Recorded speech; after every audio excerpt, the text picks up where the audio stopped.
Joachim Le Floch, IMAD, bonjour. Bonjour. Merci de nous accorder cet entretien pour la chaîne Franc-Parler. Alors nous allons parler aujourd'hui éducation nationale, essentiellement, puisque vous êtes l'auteur d'un livre intitulé Main basse sur l'éducation nationale, publié aux éditions du Cerf. C'est votre deuxième ouvrage. Vous avez écrit auparavant une biographie de Tolstoï, Une vie philosophique, chez le même éditeur. Vous êtes diplômé de Sciences Po, vous avez une maîtrise de lettres à la Sorbonne, c'est cela, de littérature? À Paris 3, exactement. Voilà, vous êtes âgé de 29 ans, vous êtes enseignant en BTS et donc vous êtes désormais également essayiste. Vous avez acquis cette gloire-là. Alors ce livre a un peu fait quand même parler de lui, en bien plutôt, dans des sphères plutôt, on va dire, souverainistes, conservatrices.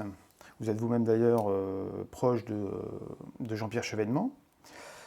J'ai envie de vous poser la première chose qui me vient à l'esprit, c'est un panorama d'ensemble. Quelle est la situation de l'école et de l'instruction en France à l'heure actuelle, selon vous? Elle me paraît cataclysmique en tout domaine. Je pense qu'on ne dira jamais assez que notre école a subi un effondrement protéiforme, un effondrement du niveau tout d'abord, hein, que toutes les enquêtes internationales révèlent. L'étude PISA, qui est la plus connue d'entre elles, qui montre qu'en sciences et en mathématiques, la France est dorénavant 26e sur 32. Je pense également à l'étude Teams en mathématiques qui situe les écoliers français donc de CM1 entre le Kazakhstan et le Monténégro. Je pense à Pearls qui au niveau de l'Union européenne classe la France en 16e position sur 19 en lecture. Et on pourrait trouver des données similaires pour ce qui est du monde universitaire si on se réfère au classement de Shanghai par exemple. Maintenant, ce n'est pas uniquement les études internationales qui révèlent un effondrement du niveau, ce sont aussi nos propres données internes. Je pense aux évaluations nationales, à toutes ces statistiques compilées par le ministère qui montrent que plus de 50% des collégiens français ne maîtrisent pas les fondamentaux en mathématiques et en français. Et puis on pourrait se référer à tout un tas d'autres données, le ressenti évidemment des professeurs qui a quand même, je crois, son intérêt. Et, il y a une étude OpinionWay de l'an dernier qui montre que 85% des professeurs français disent avoir vu un effondrement du niveau au fil des années. Et puis il y a tout un tas de statistiques particulièrement inquiétantes, je crois. Par exemple, le fait que plus de 50% des jeunes Français ne savent pas en quelle année a débuté la Révolution française. 20% de nos adolescents qui pensent que les aliens ont bâti les pyramides. Tout ça dénote quand même une crise de la rationalité extrêmement profonde. Maintenant, la question du niveau n'est pas la seule question que j'ai voulu traiter dans mon ouvrage. Il y a aussi celle de la dégradation du climat scolaire. Climat scolaire qui est le troisième le plus dégradé de tout l'OCDE selon PISA, ce qui n'a rien de surprenant quand on prend en considération l'explosion des communautarismes, l'explosion des atteintes à la laïcité, plus 120% en un an, la hausse des incidents graves et des violences, plus 113% en 3 ans si on se réfère encore une fois aux données du ministère. Il y a évidemment, on en parlera peut-être, la question du prosélytisme islamiste et du fait que l'école est devenue une cible particulièrement stratégique pour tout ce que le pays compte d'obscurantistes, de tenants d'une sorte d'identitarisme ethno-religieux. Et puis à cette question de la dégradation du climat scolaire s'ajoute évidemment celle de la crise de l'école comme institution de la nation et comme institution de la République, crise que l'on ressent à travers le mal-être extrêmement vif de nos professeurs.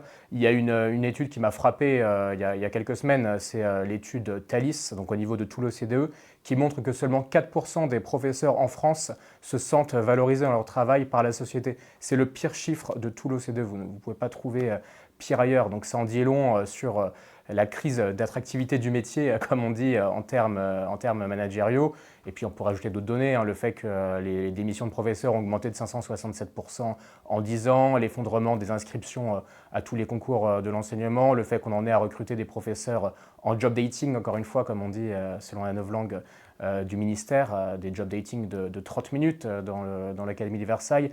Donc tout ça dessine, si vous voulez, un paysage qui est extrêmement crépusculaire. Maintenant, je n'ai pas voulu, à travers cet ouvrage, en rester à une simple déploration, à un simple état des lieux anxiogène et pessimiste. J'ai voulu partir d'un discours de vérité pour rendre possible un discours d'espoir, d'où les très nombreuses propositions que j'ai formulées dans le livre, sur lesquelles on aura, je crois, l'occasion de revenir au fil de l'entretien. Oui, oui, oui, bien évidemment.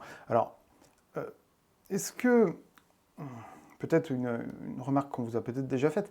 Ce qui est amusant, enfin amusant, ce qui est intriguant, c'est de voir qu'il y a eu une prise de conscience lente de ce problème-là.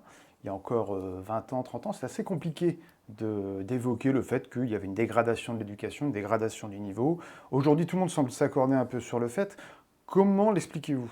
Comment expliquez-vous cette prise de conscience?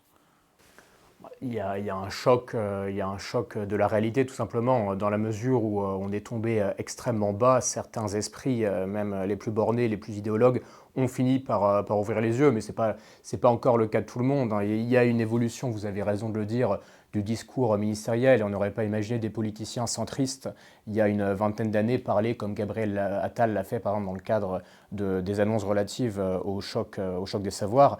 Maintenant, si on se réfère à tout ce qui est écrit dans une certaine presse, je pense au journal Le Monde par exemple, qui parle de la rengaine politique de la baisse du niveau. Je pense à cet ancien délégué ministériel à la lutte contre la violence en milieu scolaire, Éric de Barbieux, qui nous expliquait il y a encore quelques mois qu'il n'y avait pas de hausse du nombre de victimes de violences chez les mineurs. Donc on n'est pas encore tout à fait sorti de l'auberge en ce qui concerne le diagnostic. Maintenant, il est vrai que les discours des politiciens ne sont plus les mêmes, qu'il y a eu une esquisse de prise de conscience, mais moi ce qui m'intéresse, ce n'est pas les discours, c'est les actes, et c'est le fait que la machine, la technostructure du ministère est extrêmement rétive au changement, est extrêmement lente à bouger. Et c'est cette question vraiment que j'ai voulu approfondir dans mon ouvrage. Pourquoi est-ce qu'on en est à une telle impuissance du politique en matière éducative? Pourquoi est-ce qu'on a eu depuis 40 ans autant de ministres qui sont arrivés avec des constats souvent pertinents, avec des feuilles de route souvent ambitieuses, et qui ont vu au fil du temps leurs réformes édulcorées, leur autorité bafouée par leur administration, par les syndicats, par les associations, par le terrain, etc. Et j'ai voulu comprendre cette difficulté à réformer l'éducation nationale, qui est vraiment l'un des ministères décrits comme les plus ingouvernables, les plus impilotables par excellence. Alors effectivement, toute la première partie de l'ouvrage repose d'ailleurs là-dessus. C'est peut-être ce qui en fait sa singularité et également son intérêt, en tout cas moi j'ai trouvé, parce que en fait des livres sur l'éducation nationale de Brigelli, mais d'autres, on sait, voilà, c'est vrai qu'il y a une sorte de creuset littéraire, si je puis dire, là-dedans, chacun y va de sa Si je déploration. peux me permettre une remarque, je ne suis pas le premier en effet à signer un ouvrage inquiet, un ouvrage de déploration sur l'école. Vous avez cité Jean-Paul Brigelli, à raison, on pourrait citer d'autres noms, hein, Marcel Gauchet, Jean-Claude Milner, Jean-Pierre Chevènement lui-même, dont j'ai la chance d'être un proche et qui a selon moi été l'un des derniers grands ministres de l'éducation que ce pays ait connu.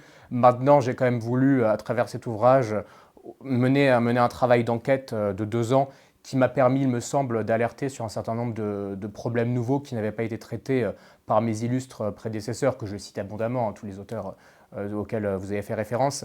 Mais cette question, par exemple, de l'emprise, de l'entrisme associatif, cette question de l'impact de l'immigration sur le système éducatif, cette question de la bureaucratie pléthorique au sein du ministère, je pense qu'elles avaient été largement négligées au fil des décennies, alors même qu'elles constituent, selon moi, une partie du problème auquel nous faisons face. Oui, c'est exactement ça. C'est vraiment l'impression qui ressort à la lecture de l'ouvrage, c'est qu'on voit que, en réalité, et pour contrevenir un peu à ce que je disais juste avant, finalement, la lucidité au sein même du système est finalement assez grande. Individuellement, les gens conviennent parfaitement que, enfin, comment dire, les inspecteurs que vous avez interrogés, ou les professeurs, ou je crois qu'il y avait un recteur, ou quelqu'un qui en tout cas était un des bras droits du recteur. Oui, ancien recteur. Oui, c'est ça. Tous conviennent pour dire grosso modo, effectivement, que ça ne va pas. Tout le monde s'accorde à peu près sur le constat de dévastation de l'éducation nationale, mais il semble réellement que c'est un tel sac de nœuds qu'il est impossible, en quelque sorte, de redresser la barre, quoi. C'est vraiment l'impression. Alors, heureusement, vous commencez par ça, vous ne terminez pas par ça, donc finalement, le livre donne une impression plutôt positive sur la fin. Mais quelle serait, selon vous, peut-être la première des choses à faire pour rétablir enfin l'équilibre? Avant d'en venir à la question de l'action, je pense qu'il nous faut affiner le diagnostic. Pourquoi a-t-on affaire à une telle impuissance politique en matière éducative, impuissance largement consentie et largement fabriquée? Je pense que ça a à voir avec le fait qu'on a des ministres dans ce ministère plus que nulle part ailleurs qui défilent à un rythme extrêmement rapide. Je rappelle cette statistique, 8 ministres de l'Éducation en 3 ans, avec des profils qui n'ont absolument rien à voir. Donc des ministres pour l'essentiel sans expertise en matière éducative, des ministres sans courage, qui très tôt abdiquent face aux résistances, face à la bureaucratie, face aux syndicats, face à la peur du qu'en dira-t-on, et des ministres qui n'ont pas les idées claires sur les finalités de l'école, qui laissent celle-ci naviguer à vue au gré de faux débats, de débats périphériques. Il n'y a qu'à voir ce dont on a parlé en rentrée éducative. De quoi a-t-il été question? Il a été question de l'éducation à la sexualité, de la lutte contre le harcèlement dans l'école privée, de l'éco-citoyenneté. Il y a eu une convention citoyenne sur les rythmes scolaires. Ce sont des sujets qui peuvent avoir leur importance, évidemment qu'on peut en discuter, mais je ne crois pas que le cœur du malaise éducatif de la France soit à chercher de ce côté-là. Et donc, pendant que vous avez le politique qui laisse l'école naviguer à vue au gré de faux débats, pendant que vous avez le politique qui démissionne, vous avez à l'inverse un État dans l'État, un État profond, qui considère qu'il est de son devoir de permettre une continuité dans l'action éducatrice de la France, qu'il est de son devoir d'atténuer les contradictions du politique, et donc que c'est à lui de faire avancer la machine, quitte à s'inscrire en porte-à-faux avec le ministre, quitte à édulcorer les réformes, voire à refuser de les mettre en œuvre. Je donne de très nombreux exemples, on pourrait s'arrêter sur certains d'entre eux si vous le souhaitez, mais depuis 40 ans de ministres qui ont vu tous leurs projets se perdre dans les sables. Regardez François Bayrou, par exemple, il est arrivé à l'Éducation nationale il y a un peu plus de 35 ans maintenant en disant collège unique, collège inique. Est-ce que le collège unique, est-ce qu'on a mis fin au collège unique depuis là, vous voyez bien que non. On pourrait mobiliser d'autres exemples. Gilles de Robien qui voulait revenir à la méthode alpha-syllabique en lecture et qui s'est heurté à une fronde de l'inspection générale. Claude Allègre qui avait parlé de dégraisser le mammouth. Le mammouth est toujours là, Claude Allègre, malheureusement pour lui, est décédé. Et puis, on pourrait s'arrêter sur tous les exemples les plus récents. Gabriel Attal, qu'est-ce qui reste en fait du choc des savoirs? Absolument rien. Ça a été un choc de communication qui a permis à Gabriel Attal, non sans un certain talent politique, de connaître une forme d'ascension. Il a été nommé à Matignon au bout de quelques mois, mais le fait est que toutes les réformes majeures qu'il avait annoncées ont été détricotées. Je pense par exemple au brevet couperet obligatoire pour le passage au lycée. Je pense à la question des groupes de niveau. Il y a 44% des établissements qui ont refusé en 6e, 5e de mettre en œuvre les groupes de niveau. Je pense à la création des écoles normales du XXIe siècle pour mieux former nos professeurs. Je pense à la labellisation des manuels. Vous voyez bien que tout ça n'a pas été mis en œuvre. Pourquoi? Parce que vous avez cet État dans l'État qui est omnipotent, qui est autonome, qui avance seul et qui n'a que faire du verdict des urnes et du profil du locataire de la rue de Grenelle. Et c'est un vrai sujet. Et on parle toujours de cette question de l'impuissance du politique en matière migratoire, en matière sécuritaire. Même Emmanuel Macron n'avait pas l'existence d'un État profond au Quai d'Orsay, mais on en parle trop rarement, je crois, en matière éducative, et c'est pour ça que j'ai voulu faire ce travail d'enquête, ce travail de lucidité. Oui, on en parle peu, et pourtant, ça devrait tomber sous le sens, puisqu'il me semble que l'éducation nationale est la plus grande administration, en tout cas en nombre de fonctionnaires. Je ne sais plus combien il y en a, mais c'est 1 million de... Enfin, c'est oui, énorme. plus d'un million, 1 million 200 000 à peu près, dont 340 000 personnels administratifs et techniques. C'est un record, et d'ailleurs, ce chiffre est en constante augmentation, puisque en 7 ans, vous avez eu plus 48% de personnel administratif, contre seulement plus 1% de personnel enseignant. Est-ce que dans le même temps, le niveau éducatif des jeunes Français a augmenté de 48%? Je n'en suis pas certain. Pour donner un ordre de grandeur, vous avez dit combien? 340 000, c'est ça? Administratifs? Oui. C'est la population de l'Islande. Oui. Bon ordre de grandeur. Et puis, c'est 20% de la dépense dans ce ministère qui va vers de l'administratif. C'est un record en Europe. C'est à peu près le double de chez nos voisins espagnols, par exemple. Donc en réalité, il y a moins un débat à avoir sur trop ou pas assez de moyens dans ce ministère qu'un débat à avoir sur l'allocation des moyens qui est absolument catastrophique. On est capable de mettre énormément d'argent pour entretenir une bureaucratie pléthorique. Emmanuel Macron a été capable de financer à hauteur de 500 millions d'euros un conseil national sur la refondation de l'école dont personne n'a vraiment compris le sens. On donne 130 millions d'euros d'argent public chaque année à des associations qui, pour certaines d'entre elles, confondent instruction et militantisme. Je donne plein d'autres exemples de gabegie dans mon ouvrage, hein, mais par exemple, les 500 millions d'euros qui ont été mis dans un logiciel de gestion RH qui n'a jamais vu le jour, tous les emplois semi-fictifs en administration centrale, les comités Théodule, le conseil scientifique de l'éducation nationale, le conseil d'évaluation de l'école, le conseil scientifique des programmes, qui est totalement gangréné par l'idéologie. Là, vous avez beaucoup d'argent à récupérer et à l'inverse, on nous explique qu'on n'a pas assez d'argent pour rénover des locaux qui sont vétustes, pour investir dans le primaire qui est là où tout commence, qui devrait être la mère de toutes les batailles, pour parler comme Gabriel Attal, et puis surtout pour valoriser nos professeurs qui sont sous-payés, qui sont maltraités par la société, alors même qu'ils assurent l'une des fonctions les plus essentielles au sein de celle-ci. Oui, alors le sort des professeurs, le sort des professeurs est vraiment calamiteux. Moi, je me souviens très bien que pour la génération de mes parents, donc la génération de l'après-guerre, les boomers, devenir professeur, quand vous étiez paysan, etc., c'était une véritable promotion. Moi, j'ai connu d'ailleurs des gens qui aujourd'hui sont peut-être décédés, mais en tout cas sont à la retraite, et dont toute une partie de la famille était entrée dans l'éducation nationale. Et c'était une réussite incroyable. Et aujourd'hui, on est passé à des professeurs qui peinent à joindre les deux bouts, sont traités comme des moins que rien, et qui ont vraiment, qui sont en première ligne dans ce désastre, quoi.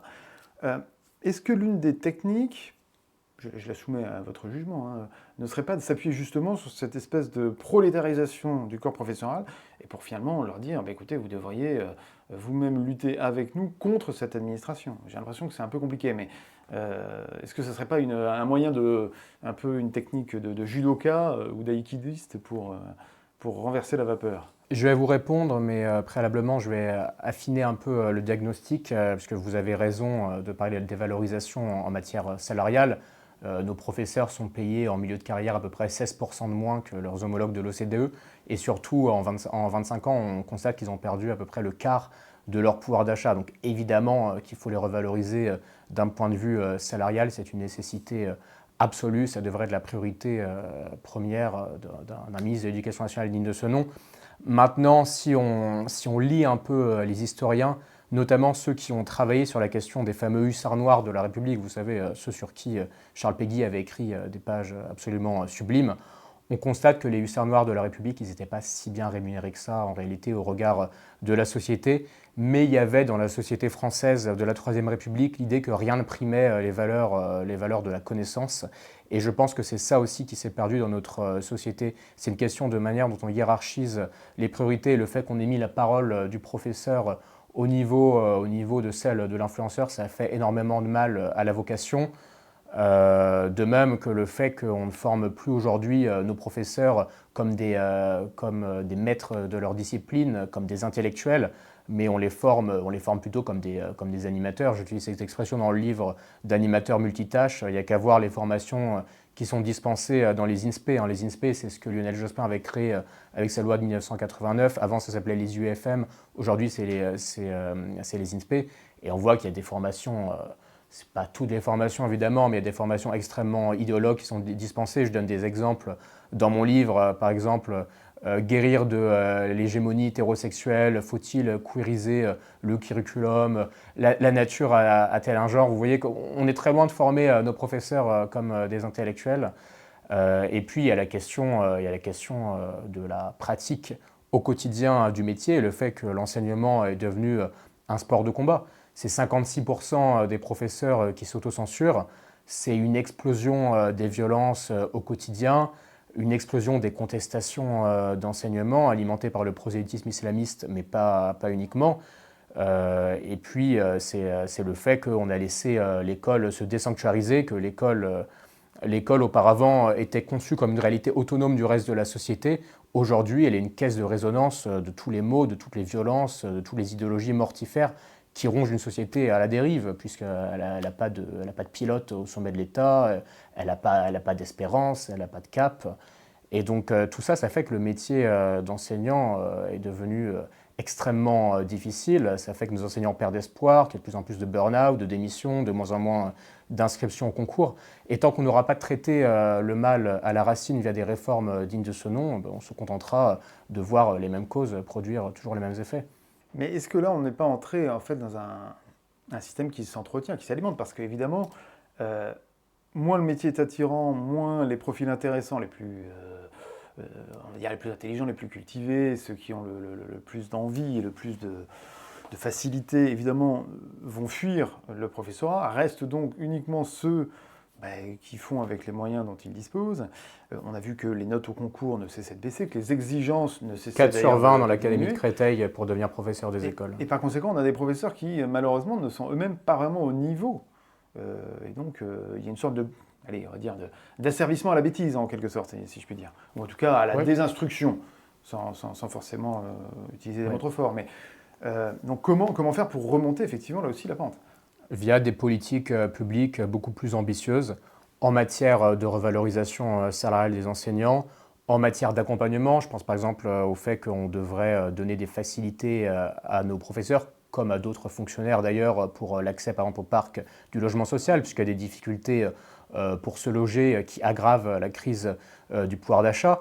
Il y a évidemment la question de la lutte contre les violences et de l'amélioration du climat scolaire. Je pense qu'on réussirait davantage à attirer des jeunes gens qui ont la passion de transmettre dans le métier si on était capable de mieux protéger nos professeurs, notamment face aux incivilités et aux violences. Et je pense à ce titre qu'on gagnerait à leur octroyer le statut de dépositaire de l'autorité publique. C'est une des propositions que je formule dans mon ouvrage, mais il y en a d'autres, par exemple sur l'automaticité de la protection fonctionnelle, sur les peines planchées en conseil de discipline, la construction de centres éducatifs fermés. Tout ça, ça me permettrait de remettre un peu de sérénité dans l'exercice du métier.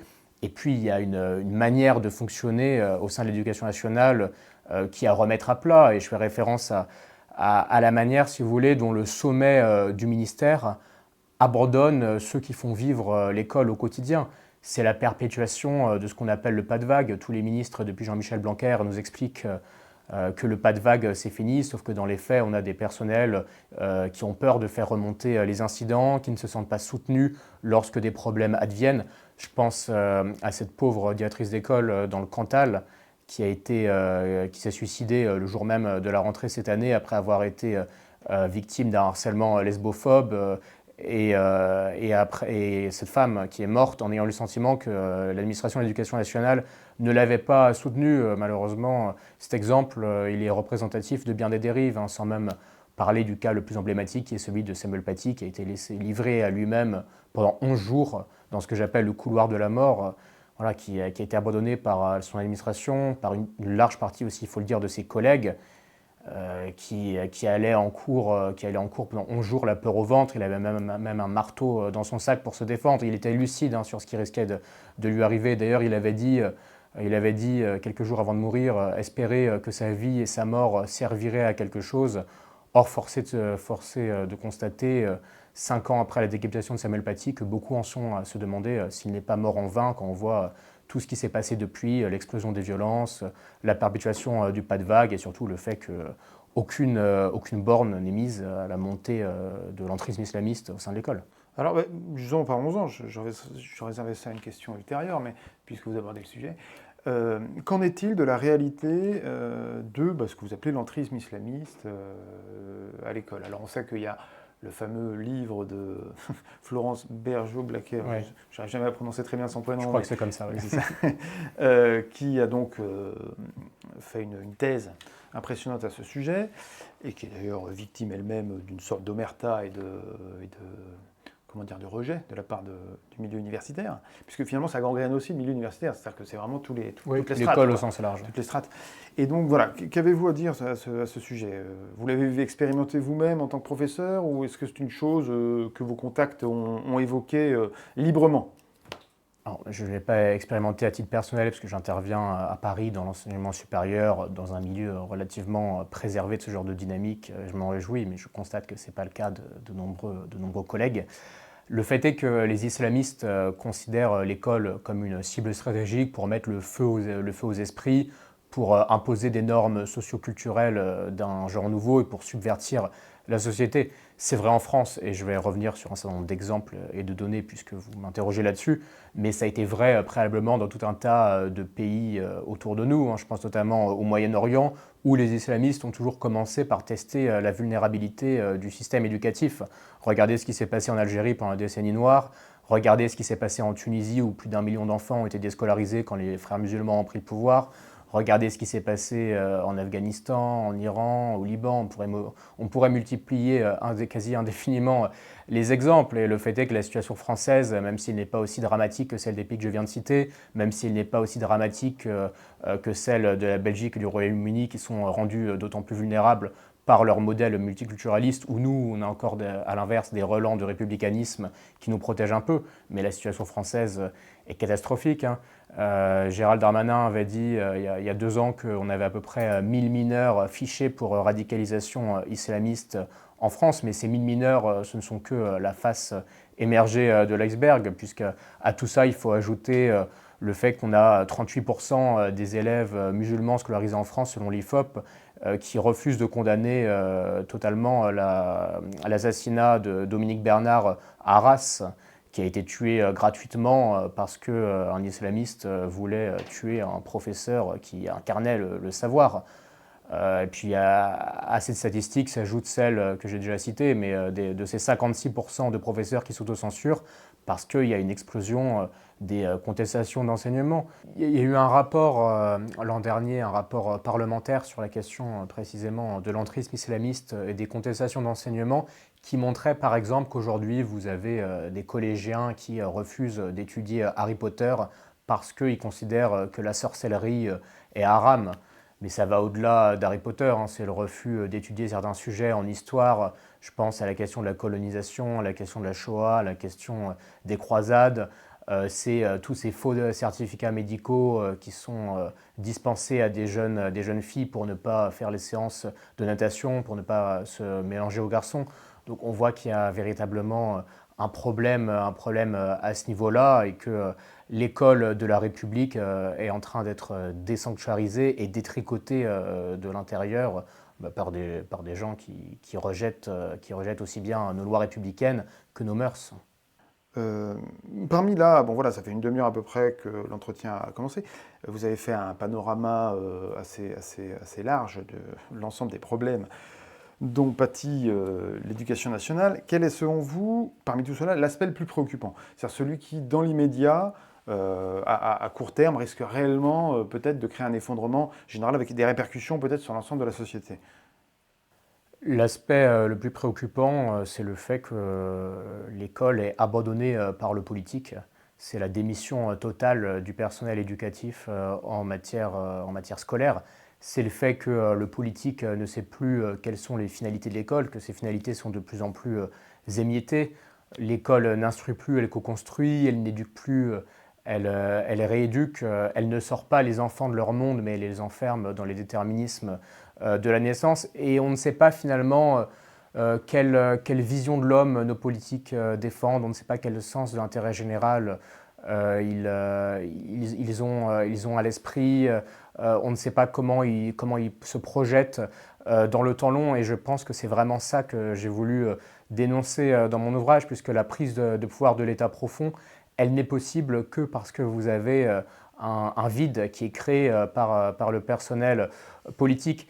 Et je pense que l'école est profondément malade de ça et que tous les autres problèmes dont on parle depuis tout à l'heure sont des conséquences du fait qu'on laisse notre système éducatif totalement naviguer à vue et en proie à des problèmes qui sont bien souvent d'ailleurs, je le redis encore une fois, mais les problèmes de la société. Et donc il faudrait qu'on ait un cap cohérent qui se dessine entre le ministère de l'Éducation nationale, le président de la République, Matignon, l'Intérieur.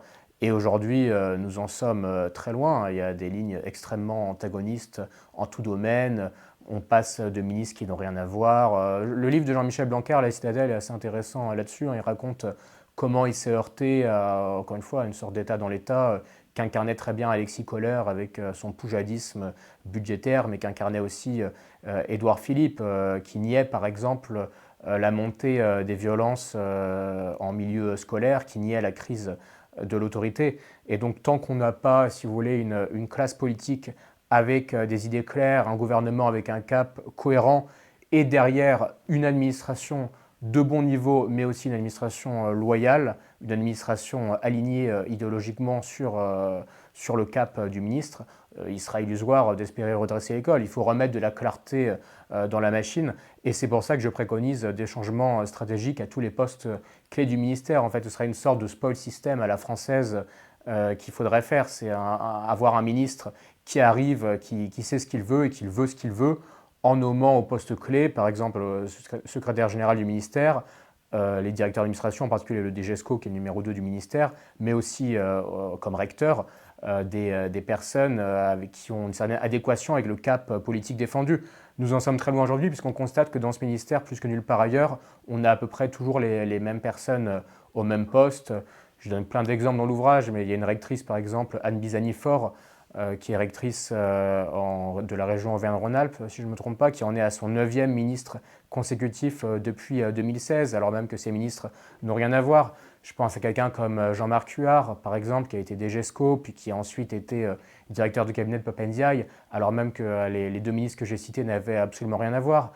Même quelqu'un comme Édouard Geoffrey, regardez le nombre de ministres qu'il a connus avant de devenir lui-même ministre de l'Éducation nationale. Il faudrait qu'il y ait une circulation des élites, pour parler comme le sociologue italien Vilfredo Pareto. Quel rôle dans ce désastre un peu collectif joue, selon vous, ce qu'on appelle le New Public Management, qui a été en fait implémenté? Alors en plus, il faudra parler sans doute de l'Union européenne à ce sujet, puisque c'est grosso modo le processus de Lisbonne, si je ne me trompe pas, dans les années 98, je crois, enfin un peu avant 2000, qui avait grosso modo mis comme cadre le New Public Management, notamment dans l'éducation nationale. Donc peut-être expliquer ce que c'est, les implications que ça a, et voir si justement le niveau français est-il suffisant. Peut-être faudrait-il agir à un niveau plus élevé. Il y a une lame de fond managériale qui a été imposée à l'école française. On le voit avec le triomphe du néolibéralisme, avec cette vision hyper utilitaire de l'enseignement qui s'est développée, avec ce fétichisme du chiffre au sein du ministère. Cette idéologie managériale, elle a été promue par les instances internationales. Je pense au rôle dont on ne parle jamais, mais qui est essentiel, de la division éducation de l'OCDE. Je pense au rôle de l'ONU et je pense bien sûr au rôle de l'Union européenne. Et j'invite votre public à consulter à cet égard le livre vert sur la dimension européenne de l'éducation de 1993, dans lequel il y avait toutes ces idées-là, à savoir que l'école n'a pas à transmettre des savoirs, qu'elle n'a pas à aider à comprendre, mais qu'elle doit d'abord transmettre des compétences, insuffler des savoir-être, des savoir-faire, mais jamais des savoirs fondamentaux. Je pense que ça a fait énormément de mal et que cette idéologie-là est plus forte que jamais. On l'a vu avec Elisabeth Borne qui avait dit que dès la maternelle, on devait se poser la question de l'orientation. Mais c'est aussi, il faudrait regarder tout le vocabulaire qui s'est développé au sein du ministère. Édouard Geoffrey, je le cite dans l'ouvrage, et il n'était pas ministre à l'époque, mais qui parlait devant l'Assemblée nationale des professeurs comme des stocks et des flux, idée néolibérale s'il en est. On pourrait parler du fait qu'on ne parle dorénavant plus des programmes, mais des curricula, qu'on ne parle plus d'inspection, mais de rendez-vous de carrière. Tout ça, ça raconte la pénétration au sein de l'école d'un imaginaire entrepreneurial, d'un imaginaire post-national au détriment de l'école comme institution émancipatrice de la République et de la nation. Maintenant, je ne voudrais pas exonérer nos dirigeants nationaux de leurs responsabilités. L'Union européenne, elle n'a pas de compétences en principe en matière éducative. Cette lame de fond idéologique, elle n'a été permise que parce qu'il y a eu une démission par rapport à nos principes, par rapport à nos fondamentaux, du personnel politique français et parce qu'on a laissé qu'on a confié une partie des politiques éducatives aux gestionnaires de Bercy qui bien souvent conçoivent l'école non pas comme une institution de la nation, mais comme une sorte de variable d'ajustement avec cette idée qu'il faudrait faire toujours plus d'économies, et économies d'ailleurs, je le redis encore une fois, mais qui sont toujours mal ciblées. On est capable d'entretenir une bureaucratie pléthorique qui coûte, tout domaine confondu, hein, c'est pas que dans l'école, mais à peu près 4 points de pourcentage de PIB par an. On finance tout un tas de gabegies, d'emplois semi-fictifs, de communautés théodules, et à côté de ça, on explique qu'il n'y a pas de moyens pour mieux rémunérer nos professeurs.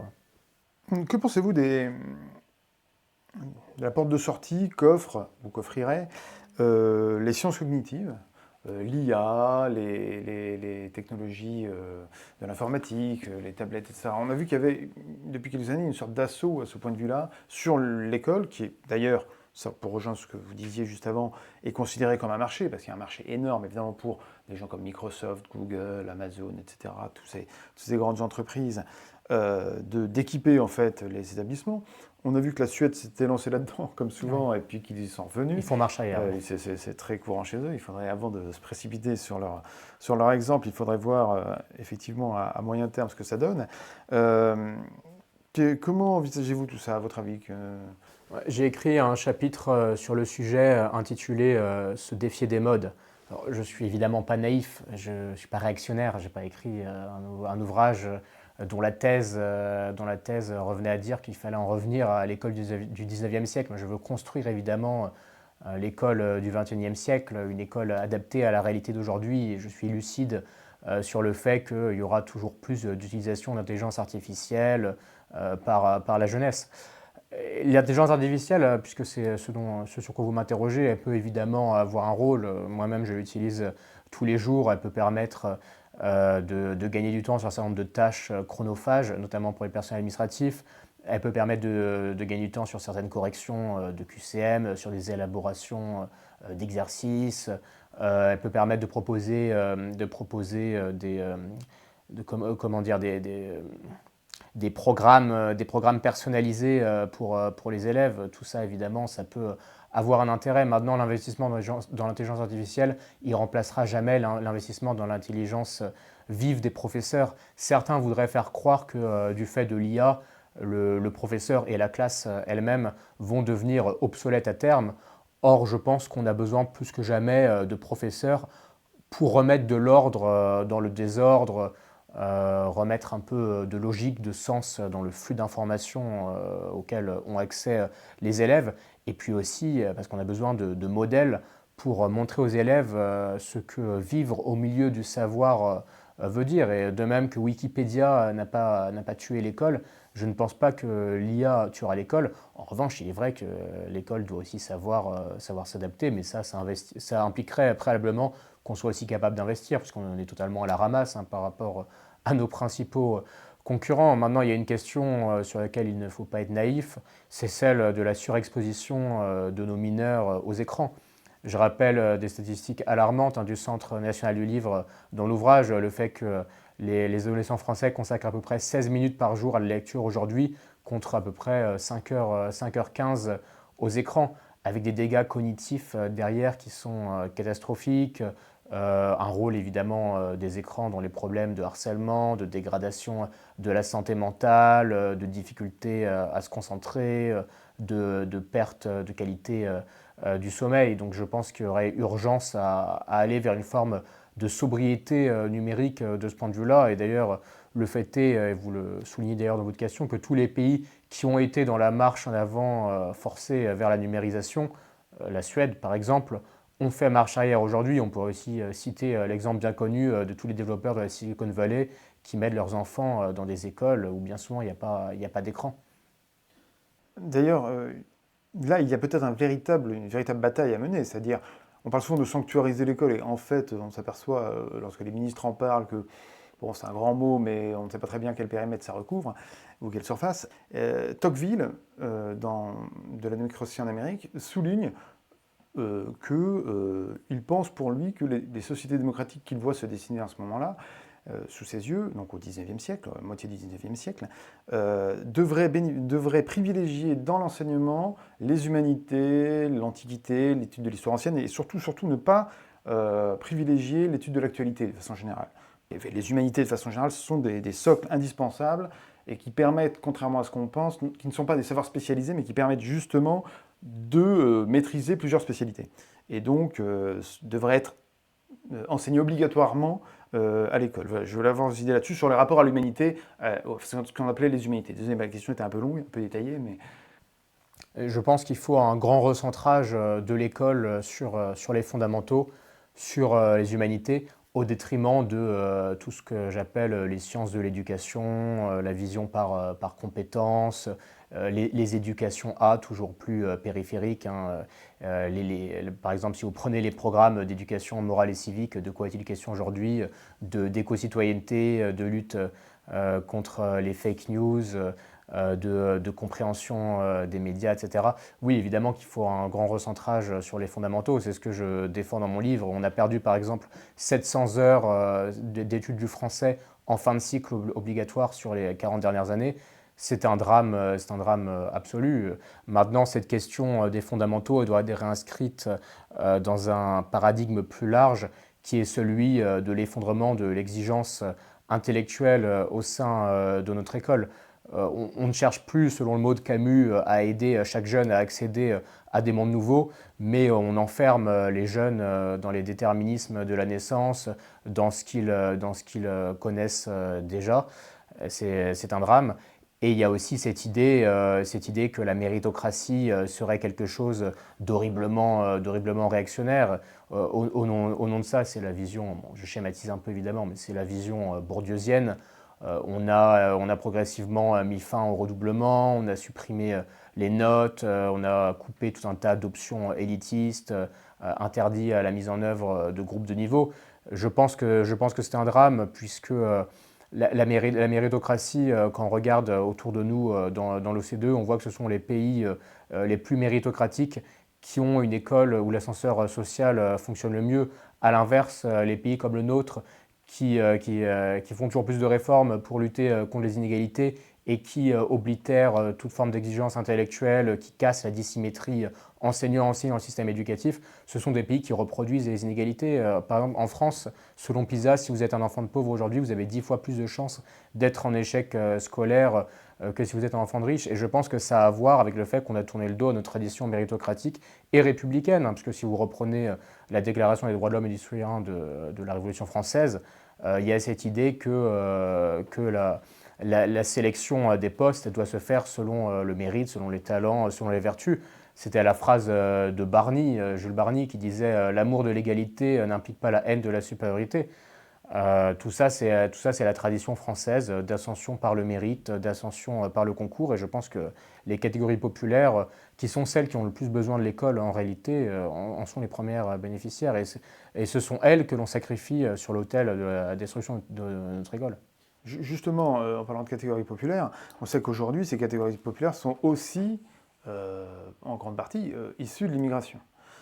Ce qui complique encore la tâche, puisque finalement on a une sorte d'effet ciseau depuis maintenant 30 ans ou 40 ans, où on a une dégradation tendancielle du niveau général de l'éducation, bon, ça comme vous l'avez parfaitement exposé, et à côté de ça, un niveau moyen, disons, un niveau de base qui est plutôt inférieur tendanciellement, puisqu'évidemment, un enfant d'immigrés maliens, encore que les Maliens sont francophones, mais dont les parents parlent mal français, qui lui-même ne parle pas forcément français à la maison, va avoir encore plus de difficultés, sans doute.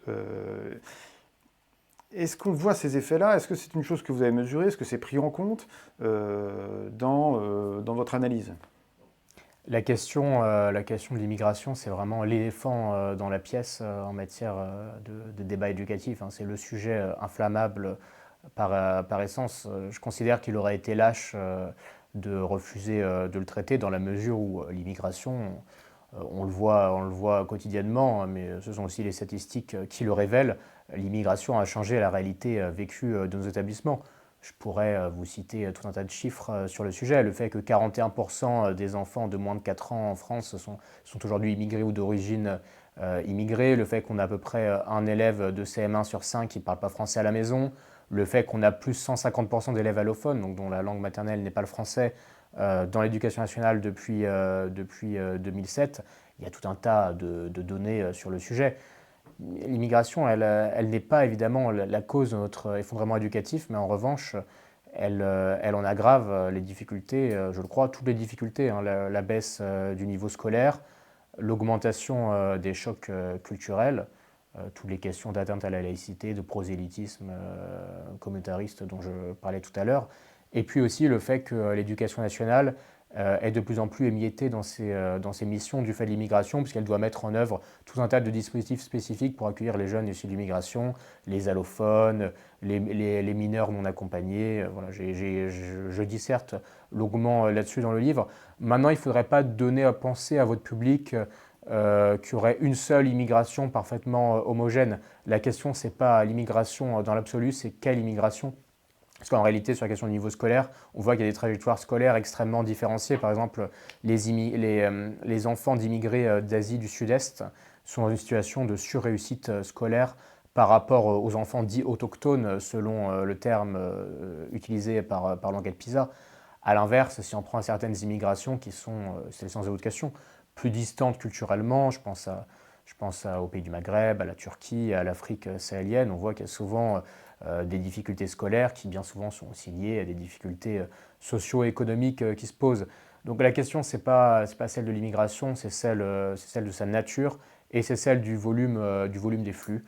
Ce n'est pas un problème franco-français d'ailleurs, hein. Selon PISA, l'immigration, elle tire le niveau moyen vers la baisse dans 70% des pays de l'OCDE. Maintenant, c'est particulièrement vrai en France parce qu'on accueille une immigration plus distante d'un point de vue culturel, plus précaire, avec un niveau de diplôme des parents plus faible. Et tout ça, ça renvoie au débat qu'on avait précédemment sur le fait que l'école n'est plus un sanctuaire, mais que c'est une caisse de résonance des problèmes de la société. Et que si vous voulez remettre de l'ordre dans l'école aujourd'hui, il faut d'abord être capable de remettre de l'ordre dans la politique migratoire, mais ça implique un alignement, encore une fois, entre l'école, l'éducation nationale, le ministère de l'Intérieur, l'Élysée et Matignon, ce dont nous sommes très loin aujourd'hui, puisqu'il y a des lignes en tout point antagonistes qui sont défendues. Finalement, est-ce qu'il ne faudrait pas, certains évoquent cette idée-là, ne faudrait-il pas, plutôt que d'essayer de dégraisser le mammouth, puisque vous avez repris ce mot tout à l'heure, le supprimer, tout simplement. L'achever, vendre, alors je ne sais pas très bien comment ça peut se faire au point de vue politique, mais vendre l'éducation nationale, la libéraliser intégralement, la privatiser, pour repartir sur des bases saines. C'est une question que de plus en plus de Français se posent et on voit qu'ils sont extrêmement nombreux aujourd'hui à faire le choix de l'enseignement privé, sous contrat et même hors contrat d'ailleurs. En réalité, si on s'y livre un examen un peu attentif de cette réalité-là, on constate que oui, dans l'enseignement privé, on a bien souvent des meilleurs résultats aux examens nationaux, on a un cadre disciplinaire plus strict avec moins d'incidents qui adviennent, mais c'est aussi lié au fait que ces établissements-là accueillent un public plus privilégié, qu'il y a un suivi des parents plus grand, une capacité plus importante à financer des cours de soutien scolaire. Et si vous comparez à milieu socio-économique égal, les résultats sont à peu près équivalents, voire légèrement supérieurs dans le public en mathématiques par exemple, dans le public par rapport au privé. Je pense que c'est un faux débat. En réalité, si vous regardez à l'échelle internationale, vous voyez que les pays qui sont en tête de tous les classements, de toutes les études internationales, ce sont plutôt des pays où il y a un monopole éducatif fort, où il y a une grosse part du public, où il y a un ministre qui a beaucoup de leviers d'action. À l'inverse, des pays comme la Suède, qui ont opté pour le libéralisme scolaire, subissent un délitement éducatif qui est à peu près similaire au nôtre, hein. Moins 45 points pour la Suède au dernier classement PISA, c'est exactement pareil que la France. Donc je pense que le problème, il est moins là, que c'est un faux débat et qu'il ne faudrait surtout pas aller dans le sens de tout ce qui pourrait revenir à rouvrir les guerres scolaires en France. Ça a été un drame sous Savary, ça a été un drame sous Bayrou. Moi, je ne veux pas opposer les écoles entre elles, je veux rebâtir une école de l'excellence pour tous, publique comme privée. Et tout ça, ça implique d'avoir un ministre qui, encore une fois, sait ce qu'il veut et veut ce qu'il veut. Et donc, ça implique un ministre qui, non seulement a le courage de politique publique de rupture, toutes les politiques que je décris dans mon livre, hein, sur les fondamentaux, sur la formation et la revalorisation des profs, sur le retour de l'autorité à l'école, sur la remise à plat de l'enseignement prioritaire, de l'éducation prioritaire, qui est une gabegie absolue. Mais cette reprise en main par les politiques, elle doit aussi se faire au détriment de la technostructure. En fait, le ministre de l'Éducation nationale, plus que n'importe quel autre ministre, est devenu au fil des années un communicant, un figurant, un contre-pouvoir parmi d'autres. Je pense qu'on ne redressera pas l'école si le ministre ne reprend pas le pouvoir, ne reprend pas la main. Et ça implique la mise en œuvre de ce que je décrivais tout à l'heure, à savoir un spoil system à la française avec une rotation à tous les postes stratégiques. Ça implique le dégraissage, et pas la privatisation, mais le dégraissage d'une partie du mammouth. Il y aurait tout un tas de comités théodules à supprimer, d'emplois administratifs beaucoup de coupes à faire dans les emplois administratifs. Il y a la nécessité de rappeler à l'ordre un certain nombre de hauts fonctionnaires et de syndicats qui violent le devoir de neutralité, le devoir de loyauté qui est reconnu par les textes officiels. Et puis il faudrait retirer leur agrément à tout un tas d'associations, encore une fois, qui confondent instruction et militantisme. Il faudrait en revenir en fait vous parliez de l'école comme sanctuaire tout à l'heure, il faudrait en revenir au mot de Jean Zay qui disait qu'il faut défendre l'école comme un sanctuaire inviolable où les querelles des hommes ne pénètrent pas. Quand vous voyez que vous avez SOS Méditerranée qui distribue des livrets de sensibilisation scolaire où ils pourfendent la notion même de frontière, la haine de soi des peuples européens, quand vous voyez la présidente de SOS Homophobie qui est professeure et qui dit tricher, je cite, pour imposer les identités LGBTI dans sa classe, quand vous voyez le discours sur la laïcité, le discours hostile à la loi de 2004 qui est tenu par certaines associations comme Coexiste ou comme la Vigie de la laïcité qu'on laisse entrer dans nos écoles, on se dit qu'il y a un dégraissage significatif qui est à faire dans ce ministère et qu'il y a un certain nombre d'agréments qui doivent être réexaminés. Est-ce qu'on peut nourrir l'espoir que finalement, avec le renouvellement des générations, le problème va se tasser, comment dire, la dynamique que vous souhaitez voir enclenchée va finir par être provoquée? Parce que je pense qu'il y a un consensus assez fort, je dirais, à la fois interclasse et interpolitique. C'est-à-dire, je pense que tout le monde, cette fois, est bien conscient, quel que soit le bord politique et l'idéologie. Mais c'est ça aussi qui me rend optimiste, c'est l'état d'esprit du peuple français, sa capacité de résilience, sa capacité à rebâtir dans les ruines, et ça a été le cas tout au long de son histoire. Je pense qu'en réalité, vous avez un consensus chez à peu près 75 à 80% des Français sur la plupart des préconisations que j'appelle de mes voeux dans l'ouvrage. Maintenant, la question, elle est davantage celle du politique, de sa capacité à entendre le peuple, à mettre en œuvre dans la durée un cap lisible qui soit en accord avec le verdict des urnes et sa capacité à tenir ce cap contre vents et marées, malgré contre les intimidations, les cris d'orfraie, les grèves qui auraient lieu, mais qui concerneraient en réalité une minorité de l'éducation nationale, puisque l'éducation nationale elle est beaucoup plus plurielle que ce que certaines caricatures voudraient faire croire. Par exemple, vous avez 20% des professeurs qui choisissent de voter pour le Rassemblement national aujourd'hui. On était à 3% dans les années 2012. Donc ça montre que ce n'est pas un ministère gangréné par je ne sais quel gauchisme culturel. Moi j'ai confiance dans la capacité de rebond de notre école, j'ai confiance dans l'état d'esprit de nos professeurs, j'ai confiance dans ceux qui tiennent notre système éducatif au jour le jour dans des conditions toujours plus dégradées. Et surtout, j'ai confiance en ce que peut faire la France à l'avenir, parce que notre situation n'est pas si différente que ça de celle d'un certain nombre de pays autour de nous qui allaient extrêmement mal d'un point de vue éducatif et qui, en quelques années, avec des politiques de rupture, avec du courage politique, ont réussi à remettre leur système éducatif en route. Je pense au Royaume-Uni, je pense à la Pologne, je pense au Portugal, je pense à ces États américains, le Mississippi, qui en 2013 était 49e en lecture en primaire, qui en 10 ans est passé à la 7e position nationale. Donc ça montre qu'avec du courage, vous pouvez faire beaucoup de choses, et ça montre qu'il n'y aurait rien de pire que de penser que l'effondrement éducatif de la France, il relève de la fatalité. C'est vraiment un livre contre la fatalité que j'ai voulu écrire pour dire aux professeurs, tenez bon, des politiques éducatives de rupture sont possibles demain et les mauvais choix d'hier peuvent être défaits. Simplement, il faut du courage politique et il faut une capacité du politique à reprendre la main sur la technostructure. Nous en avons été très loin ces dernières décennies. Maintenant, je pense qu'il y a un contexte qui est un peu plus favorable à ça aujourd'hui et qu'il y a une demande très forte des Français. Vous avez eu raison de le rappeler. Bon, reprenons le contrôle, sinon c'est pas moi qui vais vous contredire à ce sujet-là. Pour conclure, merci beaucoup Joachim Le Floch-Imad, merci beaucoup pour votre entretien, pour le travail que vous avez fait, pour l'enquête et donc le livre, je rappelle le titre, Main basse sur l'éducation nationale aux éditions du Cerf. Je vous invite vraiment à le lire. Il faut l'avoir lu, je pense, pour avoir une idée claire de ce qu'est l'éducation aujourd'hui. Je vous rappelle que vous pouvez aimer cette vidéo, je vous rappelle que vous pouvez également commenter, que vous pouvez la partager, je vous invite à le faire, et nous nous retrouverons très bientôt pour un nouveau franc-parler sur un sujet passionnant également.